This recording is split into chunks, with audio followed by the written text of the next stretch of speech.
That beautiful music, that wonderful hymn. So, do y'all know who Carl Linnaeus is? Carl Linnaeus was born in Sweden in 1707, and as a young man he liked to make lists. And so he started noticing how various plants and animals resembled each other or differed from each other, and then he started placing them in groups.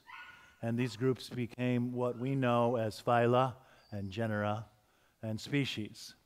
So, for instance, Doogie is a member of the animal kingdom, the chordate phylum, the mammal class, the carnivore order, the Canidae family, the Canis genus, the Canis familiaris species, the sporting group, and the golden retriever breed. Carl Linnaeus started all this in the 18th century. He's called the father of modern taxonomy. Loved to make these lists. And in the middle of the 18th century, he wrote this huge portfolio book called Systema Naturae, or the System of Nature. It had all these rows and columns. People called the System of Nature by Carl Linnaeus the prototype for an Excel spreadsheet.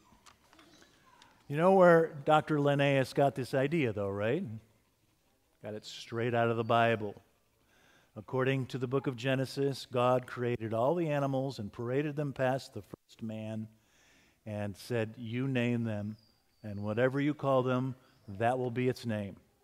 And because of people like Carl Linnaeus, that's how it's worked out for the last umpteen million years, right?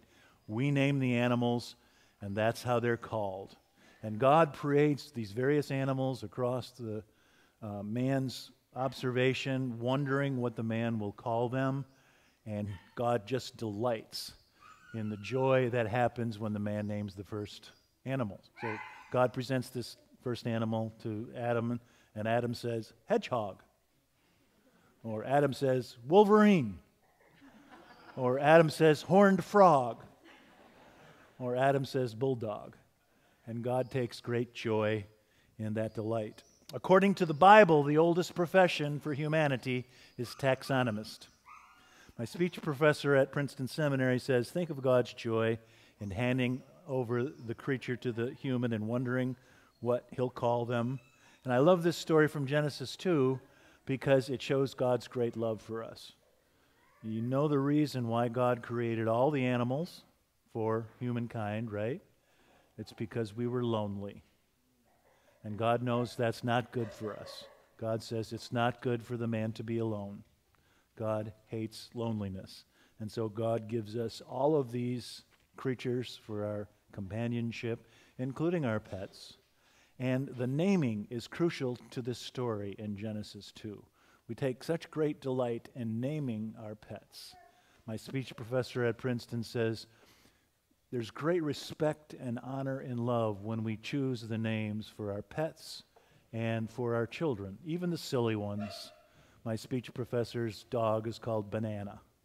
She's named after the oldest daughter, Anna. The younger daughter wanted to name the dog Anna after the sister, but Mom said, no, you can't name her Anna, you'll name him Banana.